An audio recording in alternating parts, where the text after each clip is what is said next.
सभी वरिष्ठ नेतागण, पश्चिम बंगाल के, कोलकाता के बहनों और भाइयों को मेरा सादर प्रणाम।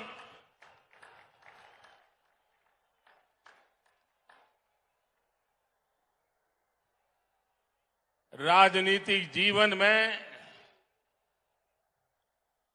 सैकड़ों रैलियों को संबोधन करने का सौभाग्य मिला है, लेकिन इतने बड़े लंबे कार्यकाल में मैंने कभी इतने बड़े विशाल जनसमूह का हमें आशीर्वाद मिला हो, ऐसा दृश्य मुझे आज देखने को मिला।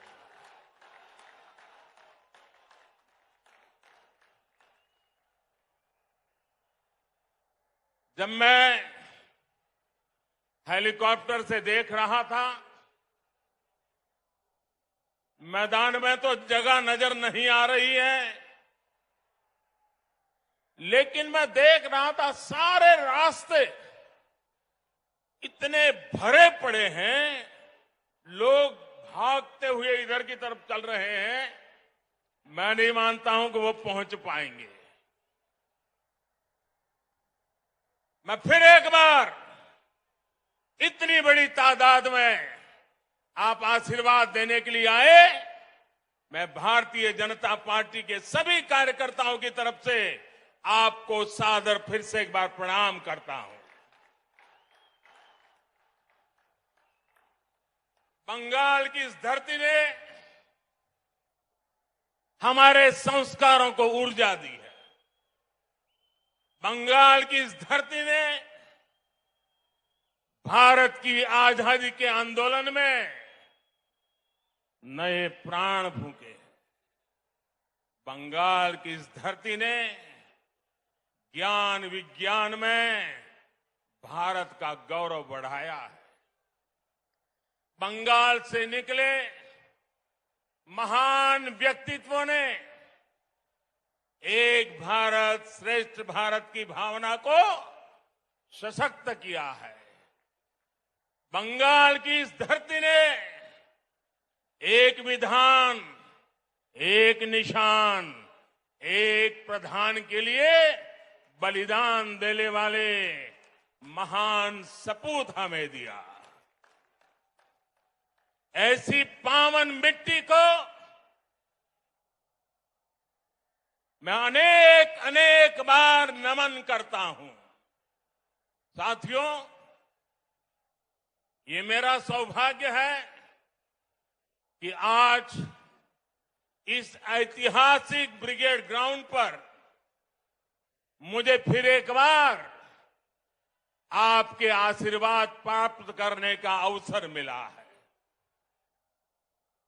ब्रिगेड ग्राउंड के आसपास एक तरफ स्वामी विवेकानंद जी का जन्म स्थान है, दूसरी तरफ नेताजी सुभाष बाबू का निवास स्थान है, एक तरफ महर्षि श्री अरविंदो का जन्म स्थान है, तो दूसरी तरफ डॉक्टर श्यामा प्रसाद मुखर्जी का जन्म स्थान है।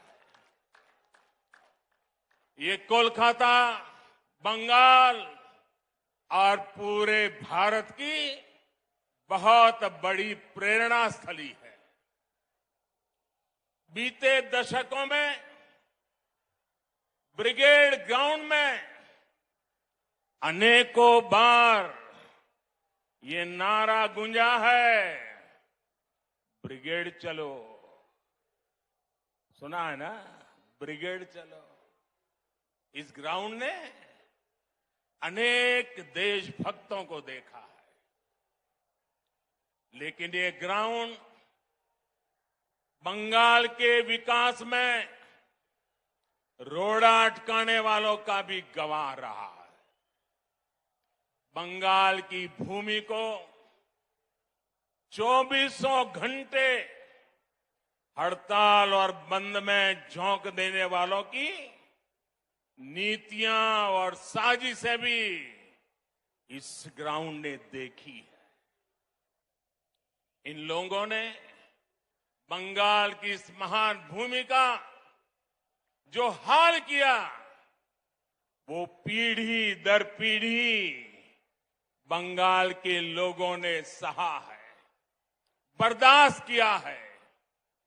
लेकिन ये बंगाल के लोगों की महानता है, ये बंगाल के लोगों की अदम्य इच्छा शक्ति है कि उन्होंने बंगाल में परिवर्तन की उम्मीदों को कभी छोड़ा नहीं।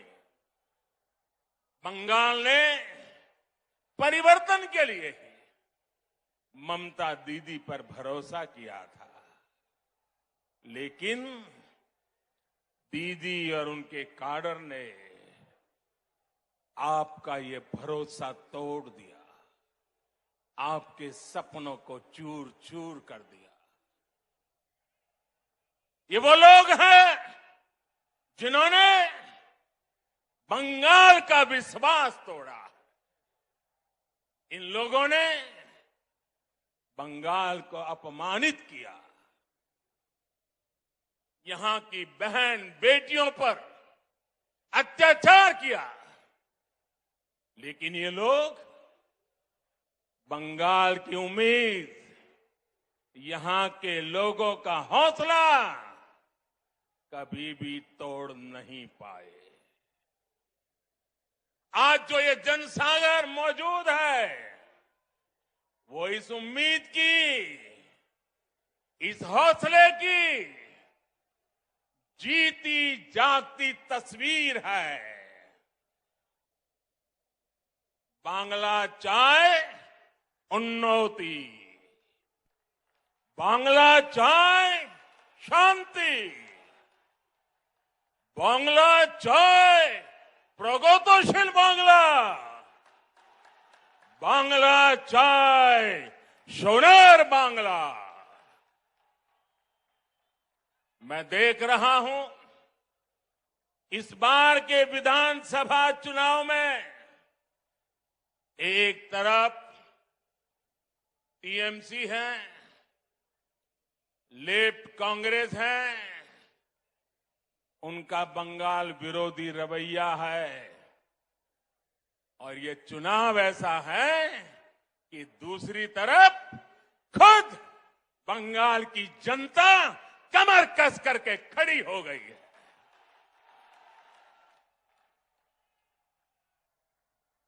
आज भाजपा को आशीर्वाद देने के लिए लाखों लोगों का यहां आना, लाखों लोगों का पूरे प्रदेश भर में निरंतर आशीर्वाद बनाए रखना, सामान्य मानवी हो, बंगाल के बौद्धिक जन हो, कला जगत के लोग हो, सभी अपना प्रेम, अपने आशीर्वाद बरसा रहे हैं। सबके दिल में एक ही इच्छा है, हमारा बंगाल विकास की नई ऊंचाई पर पहुंचे। आज तो हमारे बीच बांग्लार छेले मिठुन चक्रवर्ती जी भी है। उनकी जीवन गाथा संघर्ष और सफलता के अद्भुत उदाहरणों से भरी हुई है। अपनी सफलता का पुण्य वो लोकनाथ बाबा के आशीर्वाद से सामान्य जनों तक पहुंचा रहे हैं। साथियों, आज ब्रिगेड ग्राउंड में आप लोगों की हुंकार, ये हुंकार सुनने के बाद अब किसी को कोई संदेह नहीं रह जाएगा। शायद कुछ लोगों को तो लगता होगा आज 2 मई आ गई है।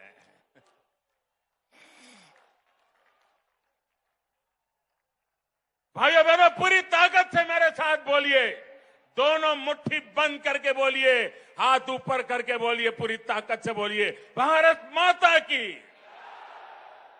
भारत माता की। साथियों, भारत माता के इस जयकारे की गूंज बंगाल के कोने कोने तक जा रही है। भारत माता के आशीर्वाद से सोनार बांग्ला का संकल्प जरूर सिद्ध होके रहेगा। यहां आया एक एक व्यक्ति, हमारी माताएं, हमारी बहनें, हमारी बेटियां, बंगाल का युवा आज बंगाल में आशोल परिवर्तन के लिए आया है। आशोल परिवर्तन। मैं इस ब्रिगेड ग्राउंड से आपको इस आशोल परिवर्तन का विश्वास दिलाने आया हूं।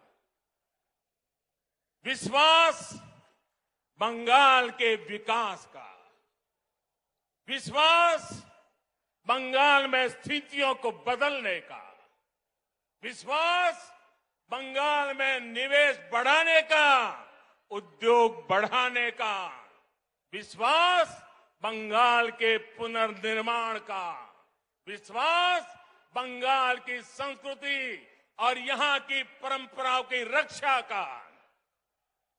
मैं विश्वास दिलाने आया हूं कि आपके लिए, यहां के नौजवानों के लिए, यहां के किसानों के लिए, उद्यमियों के लिए, यहां की बहनों बेटियों के विकास के लिए हम 24 घंटे दिन रात मेहनत से काम करेंगे। हम मेहनत करने में कोई कमी नहीं रखेंगे। हम पल पल आपके लिए जिएंगे। हम पल पल आपके सपनों के लिए जिएंगे। ये विश्वास दिलाने में आया। हम आपकी सेवा करेंगे, आपका आशीर्वाद लेंगे। आपका दिल सिर्फ चुनाव में नहीं, हर पल आपका दिल जीतते रहेंगे। अपने काम के द्वारा, सेवा के द्वारा, समर्पण के द्वारा, परिश्रम के द्वारा। यहां जो भाजपा की सरकार बनेगी, उसकी नीति, उसके निर्णयों में बंगाल के लोगों का हित ये सुप्रीम होगा। बंगाल के लोगों का हित ये सर्वोपरि होगा। यहां जो भाजपा की सरकार बनेगी, आशोल परिवर्तन का मंत्र उसकी प्रेरणा होगा, उसके परिश्रम का आधार होगा।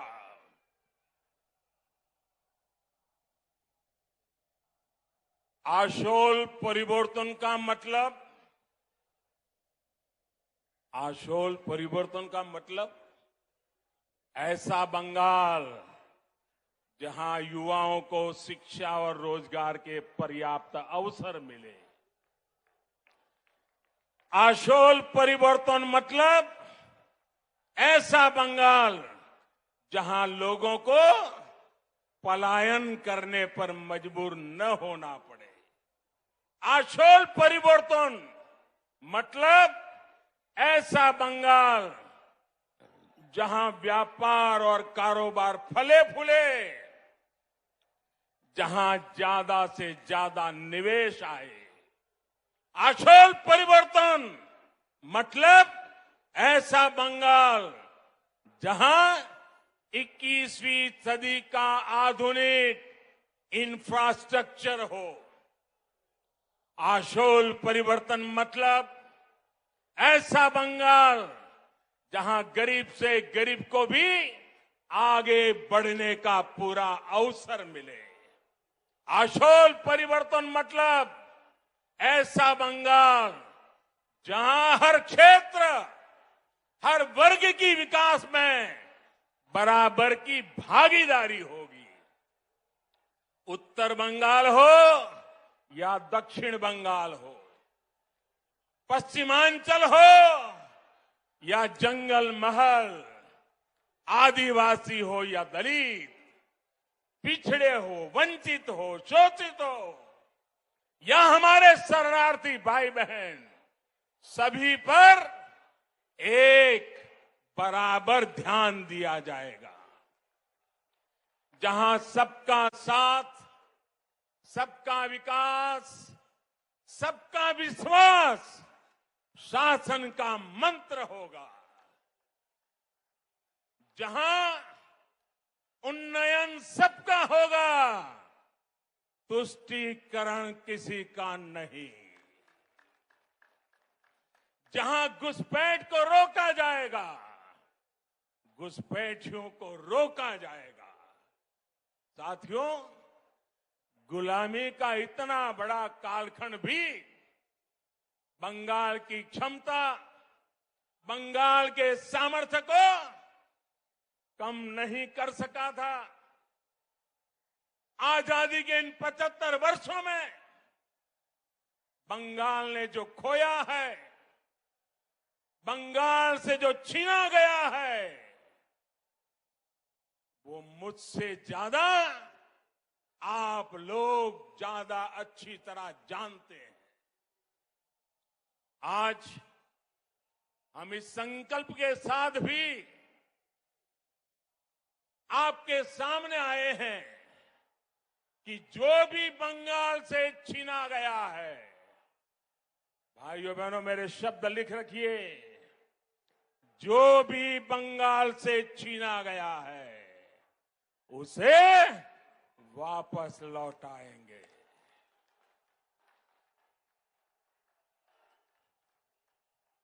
आज जब भारत अपनी आजादी के 75 वर्ष में प्रवेश कर रहा है, तो बंगाल एक नई ऊर्जा, एक नए संकल्प के साथ आगे बढ़ेगा।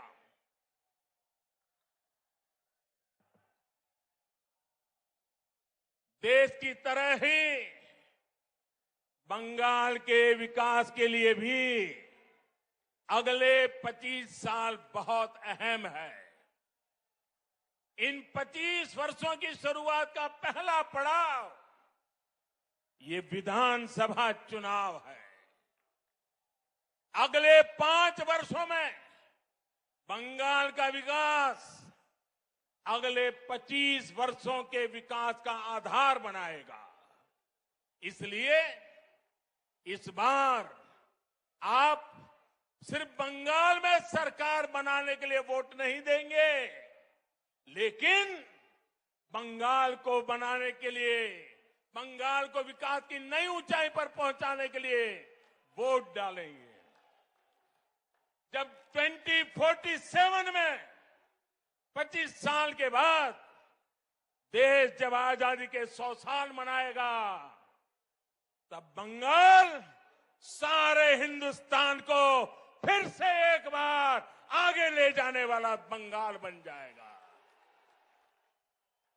बंगाल में पोर्ट से लेकर के एक्सपोर्ट तक, टी से लेकर टूरिज्म तक, माछ की बात हो या भात की बात, पश्चिम बंगाल की माटी और समंदर में सब कुछ है जो जीवन को बेहतर बनाने के लिए जरूरी है। बस यही नीति साफ नियत के साथ आगे बढ़ने की जरूरत है। यहां बनने वाली भाजपा सरकार, एनडीए सरकार इसी सोच से आगे बढ़ेगी। भाइयों और बहनों, कोलकाता तो सिटी ऑफ जॉय है। कोलकाता के पास समृद्ध अतीत की विरासत भी है और भविष्य की संभावनाएं भी है। ऐसा कोई कारण नहीं है कि कोलकाता के कल्चर को सुरक्षित रखते हुए इसे सिटी ऑफ फ्यूचर न बनाया जा सके। कुछ दिन पहले ही देश के टॉप शहरों की लिस्ट निकली है। ये हर बंगालवासी की अपेक्षा है कि कोलकाता भी इस लिस्ट में टॉप के शहरों में हो। इसके लिए चाहे कनेक्टिविटी सुधारना हो, नए नए उद्योगों की स्थापना हो, टेक्नोलॉजी का विस्तार करना हो, स्टार्टअप के लिए बेहतर माहौल बनाना हो, हम पूरे कमिटमेंट के साथ काम करेंगे। आपने देखा होगा कोलकाता मेट्रो का विस्तार अब और तेजी से किया जा रहा है। केंद्र की हमारी सरकार ने कोलकाता की धरोहरों को सजाने संवारने के लिए अनेक प्रयास किए हैं। जब कोलकाता में विकास का डबल इंजन लग जाएगा तो वो रोड़े, वो अड़चने भी खत्म हो जाएगी जो भी कदम कदम पर हमें अनुभव होती है।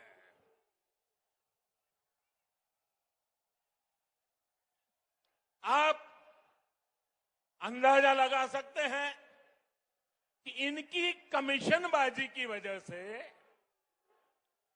कोलकाता एयरपोर्ट से जुड़े हुए कई काम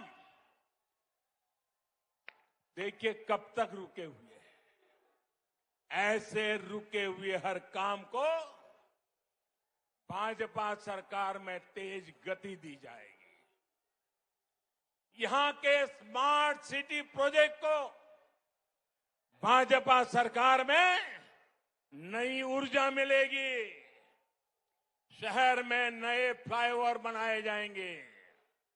अधूरे फ्लाईओवर्स को समय सीमा में पूरा किया जाएगा।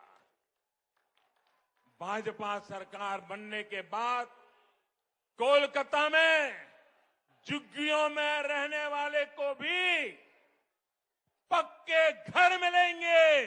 प्रधानमंत्री आवास योजना का लाभ मिलेगा।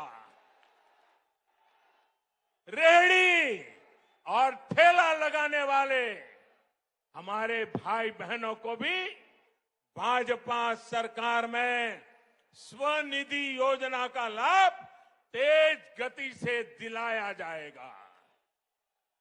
साथियों, कोलकाता के साथ ही बंगाल के दूसरे शहरों में भी आत्मनिर्भर भारत को ऊर्जा देने की भरपूर क्षमता है।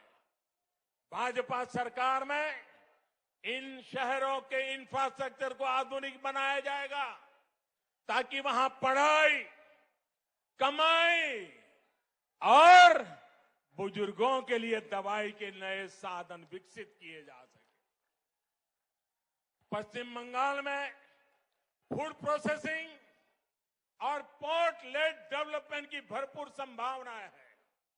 आत्मनिर्भर भारत अभियान के तहत इन उद्योगों में निवेश को यहां प्रोत्साहित किया जाएगा।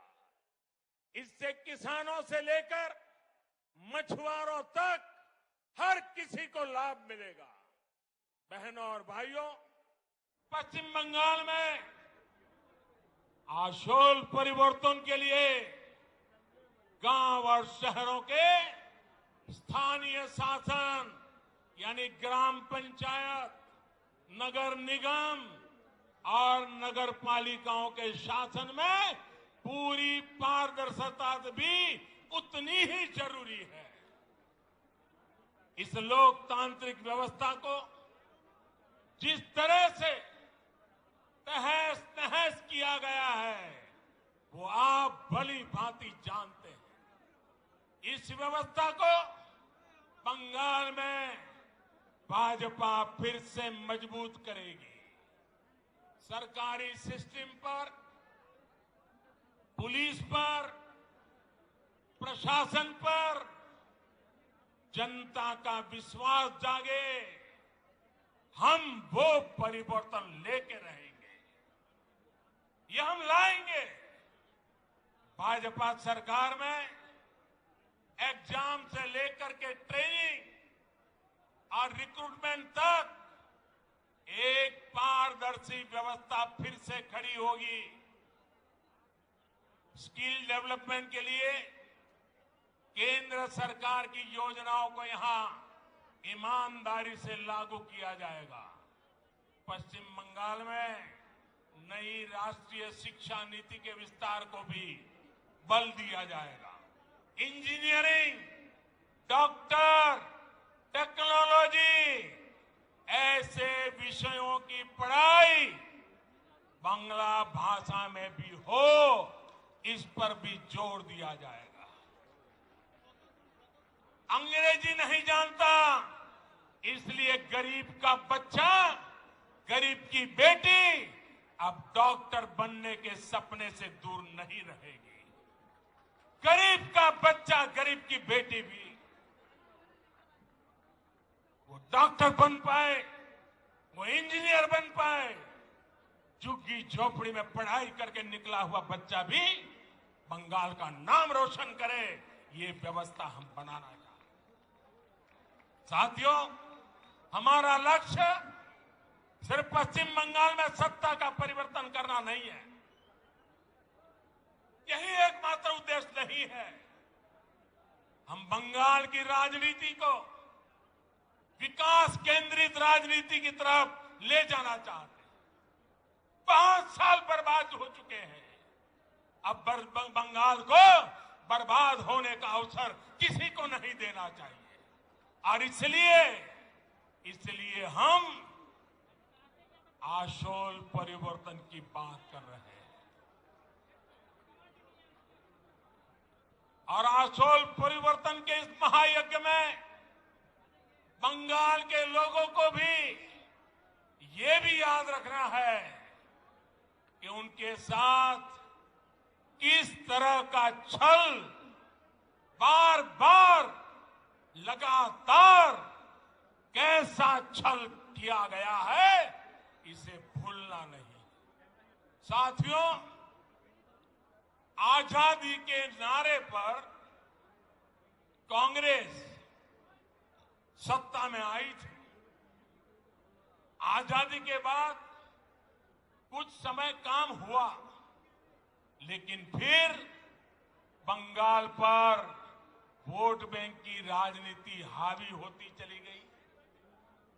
इस राजनीति को वामपंथियों ने बढ़ाया और आगे लिया, और वामपंथियों ने तो नारा दिया। आपको याद होगा, बंगाल के लोगों को याद होगा, वामपंथी क्या कहते थे? कांग्रेसेर कालो हाथ, कांग्रेसेर कालो हाथ भंगे दाओ गुड़िए दाओ।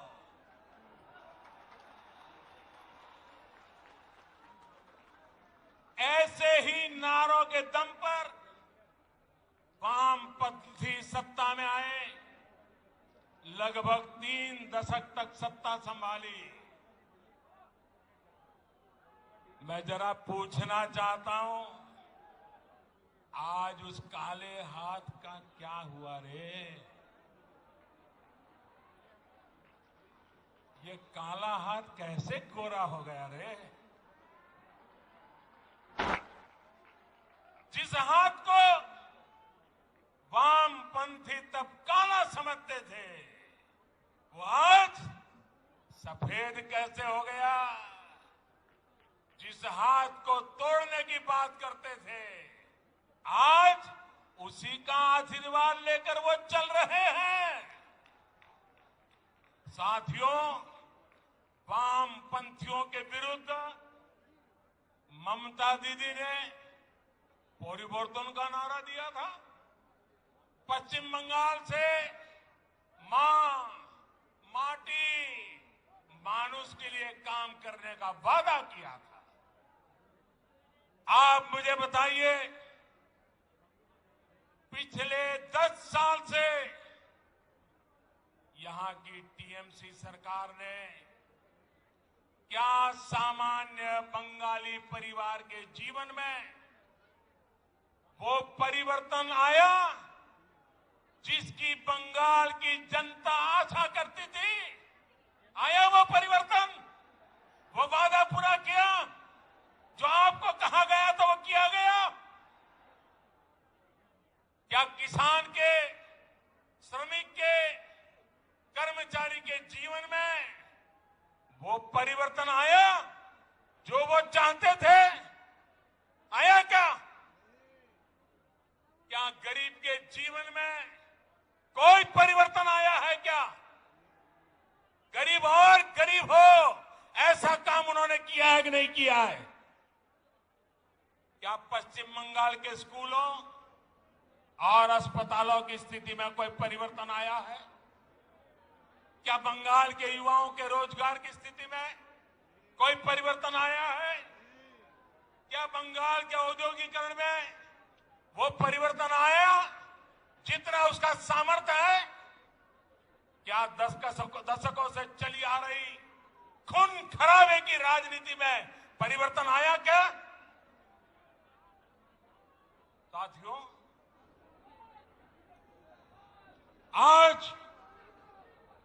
आज बंगाल में माटी मानुष की क्या स्थिति है ये आप भली भांति जानते हैं। मां पर गली गली में हमले होते हैं, घर में घुसकर